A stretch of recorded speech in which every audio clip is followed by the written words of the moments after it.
You are looking live. Here comes the play. Goodman at the free throw line. Jumper. He broke his ankles. He is Houdini. Mickey Mantle don't care about you, so why should you care about him? Nobody cares. That's not a good call. No. You don't like that call. I don't like that call. Woo, woo, woo, woo. Not so fast. Brian Flores, as many people know and heard, he is going to sue the NFL, as well as the Denver Broncos, New York Giants, and Miami Dolphins for racial discrimination in the head coach hiring process. One piece of evidence that Flores will be using is text messages between himself and Bill Belichick. Of course, Bill Belichick and Brian Flores worked together. Brian Flores worked under Bill Belichick, as a coordinator for the New England Patriots. And for those that missed the texts between the two, I should probably read them out because they're kind of, I don't know. I don't want to say, I don't know if funny is the right way to describe them. But it's definitely interesting. I guess we'll go with that. Interesting is one way to describe the Bill Belichick texts. And if you missed them, let me find them real quick.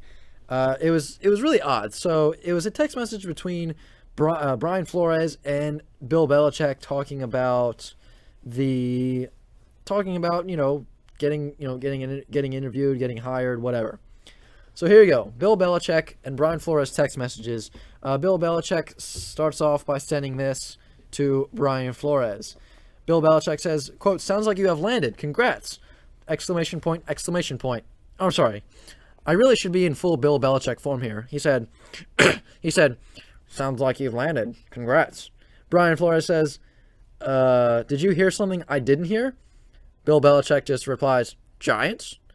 Question mark, exclamation point, question mark, exclamation point, question mark, exclamation point. Giants? We're on to the Giants. We're on to the Giants. Brian Flores replies, "I interview on Thursday. I think I have a shot at it." Good old Bill says, "Got it. I hear from Buffalo and New York Giants that you're their guy. Hope it works out if you want it to." And then Brian Flores says, "That's definitely what I want. I hope you are right, coach. Thank you." And then immediately after that, Brian Flores says, "Coach, are you talking to Brian Flores or Brian Dable? Just making sure." Then Bill Belichick says, "Sorry, I messed this up." He says another word, but he says, "Sorry, I messed this up. I double-checked, and I misread the text. I think they were naming Dable the head coach. I'm sorry about that. Signed, BB." Brian Flores just goes, "Thanks, Bill." So that is what Brian Flores is going to be using. Those are the text messages between the two that he is going to be using as evidence. So there are a lot of conspiracy theories regarding this. And a lot of people around a lot of football fans just think that Bill Belichick is just an absolute genius. And I do too. I think he's obviously one of the better coaches of all time. So I don't think this was an instance of old man not knowing how to read or not knowing how to text or not knowing who he's texting. I think this is absolute galaxy brain genius taking down the NFL because of Deflategate. And, a lot of people on Twitter are agreeing. They said Belichick knows exactly what he was doing here. And, he knows that what fires, I don't know what they're saying. He basically saying it's not an accident, what he was texting.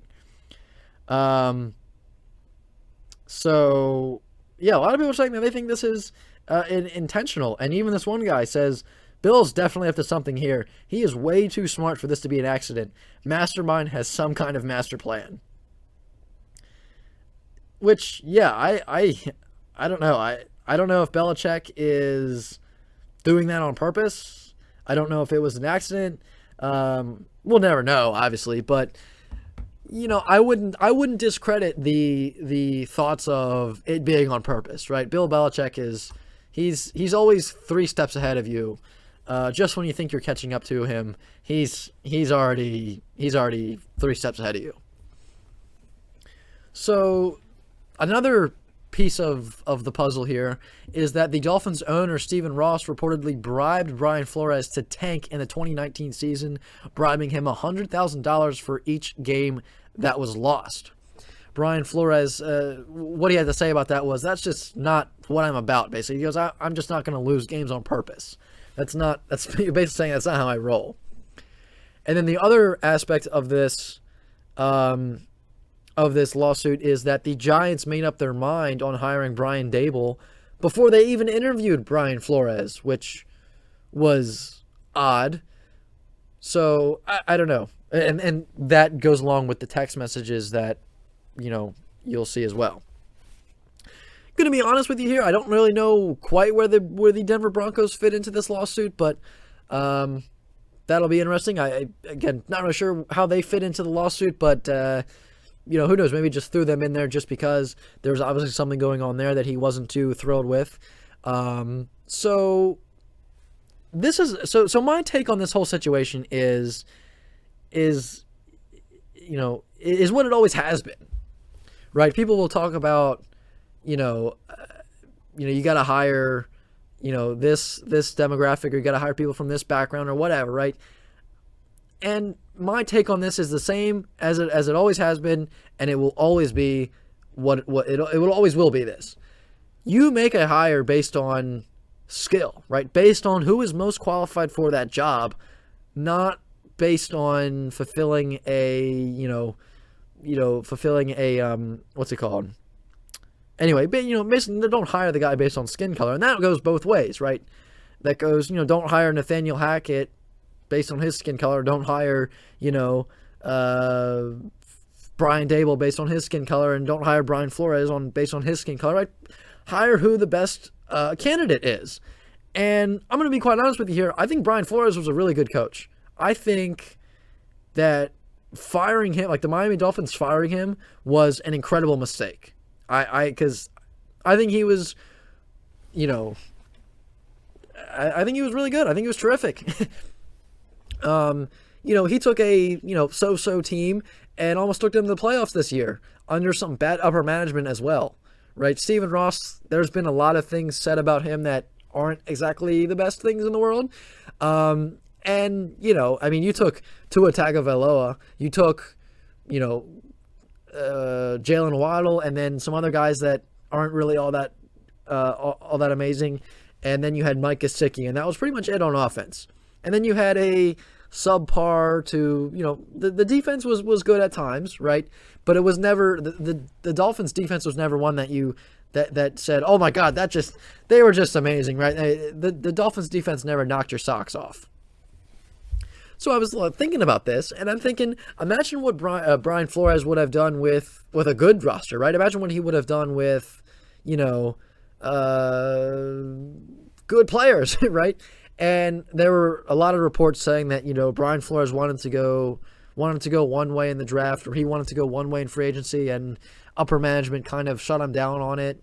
And I think if Brian Flores, right, we were talking about him possibly going to the Texans before the break. I don't know that will happen now, but I think I think Brian Flores is a guy that you can give him the head coaching job and give him the keys and say, hey, don't crash the car, and he won't. You give him, all these conditions and, hey, you can only do this if that, and it's going to be okay. It's not going to work. With this whole lawsuit, I don't know how things are going to shape out for Brian Flores. I don't know if he'll ever coach again. I don't know if he'll ever be a head coach again for an NFL franchise. Time will tell. So again, and this has nothing to do with the outcome of the lawsuit, right? No matter what direction the lawsuit goes in, right? Whether he wins or loses, whatever. Brian Flores very well may never be a head coach in the NFL again, and that is just simply because he sued the league, right? And I'm not saying that is correct. I'm not saying that's right. I'm not saying that's a good thing. I'm just saying that that's kind of what I feel like is going to happen based on what has happened in previous similar scenarios, right? again, I'm not saying that's right. I'm not saying that's what should happen. I'm just feeling that is what will happen. And this is kind of a theme that is very, this is a theme that is very like, this applies to a lot of things, right? I'll say that, hey, I think this is going to happen, and people misunderstand me on it a lot, right? I'll say, hey, I think that's going to happen, right? And people are like, well, it shouldn't. And I'm like, no, you're right. You're absolutely right. It shouldn't. But that's just, we've all seen this movie before, right? We've all seen how things like this go. And, I don't think Roger Goodell is going to let, anybody sue him, right? And win. Just the NFL is, at the end of the day, it's a business, and it's a dirty business at that, right? They'll put these stickers on the helmets, and they'll put these buzz phrases in the end zone like end racism, and it takes all of us, right? And we'll put all these words and everything on the helmets and on the end zones, right? But the NFL doesn't actually care. They put that out there so that all these people are like, wow, that's so great that they care. All they care about is making sure they get the money at the end of the day, make sure they get a check at the end of the day, right? And if putting, it takes all of us in the end zone, if that makes people feel good about themselves, and that makes, if that makes money, Roger Goodell's going to put whatever he can out there to make sure that people think he cares, right? And we've done this whole song and dance before, where it's like, hey, people think that they really care about this issue, but they really doesn't, because at the end of the day, the NFL is a business, and that's all that they really care about. That's all really Roger ever cares about, is making money. And that applies to every business, right? It's not just the NFL. It's not just, whatever, right? It's, at the end of the day, business is business, and business is about making money, right? So, and I think that it's sad, right? It's very disappointing that is where we are as a society. It's disappointing. It's sad. It's a shame, but it's just the fact of the matter, right? And I think that, if there are, and I'm not an NFL insider, so I don't know for sure, right? I'm not claiming to know what's going on behind the scenes, but if there is any real issues regarding race in the NFL, I hope for everything that can be fixed, right? Because I think that everybody should be able to get a fair shot at having success, right? Whether it's being a head coach or not, whether it's being a head coach or whether it's being a cashier, everybody should get, if you're qualified, right? Everybody should get a fair shot, if they're qualified. And again, I think Brian Flores was one of the better coaches to be let go. I think he was actually the best coach to be fired. Meaning, like, I don't say like the best, I should reword that. He was, out of all the coaches to get fired, he was the one with the best skill. Like, he was the best coach. And, is that racially motivated? I don't know. Right? I couldn't tell you.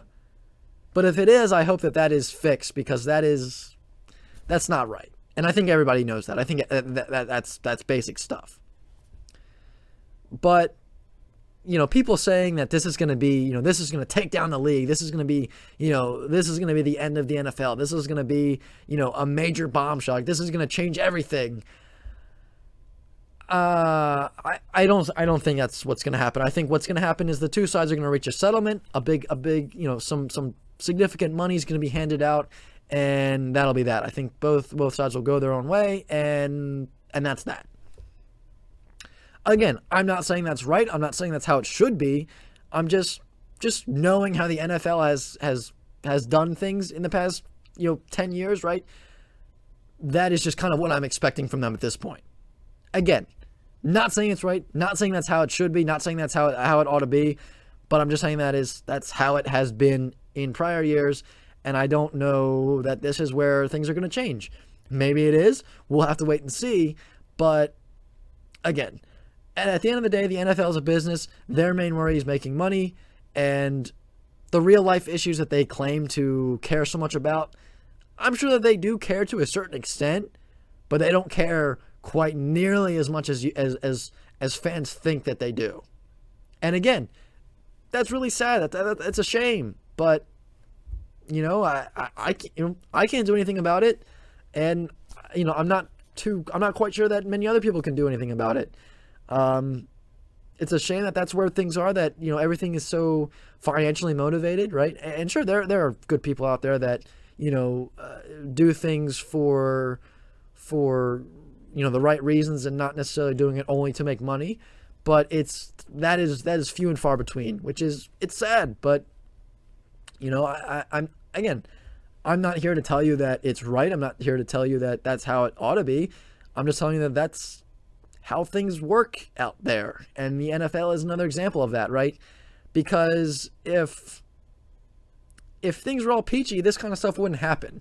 And, again, it's a shame that that's where the NFL is at right now. I think that, and not just the NFL. Like, this is not just a football issue. This is a global issue. This is a world issue, right? When we have these types of issues, and that people claim to care about this, and big organizations and politicians claim to care about stuff, and then they go in office and things kind of, it seems like they kind of forget that, and organizations like, well, we're going to put a stop to pollution, for example, right? And then you look at their numbers, and they're, producing some of the most pollution out of any organization. That kind of leaves you to believe, well, okay, I guess they don't really care about pollution. They just care about it so that you think, wow, that's a great company. I'm going to donate my money to them or whatever, right? I'm going to continue shopping at their grocery store or whatever.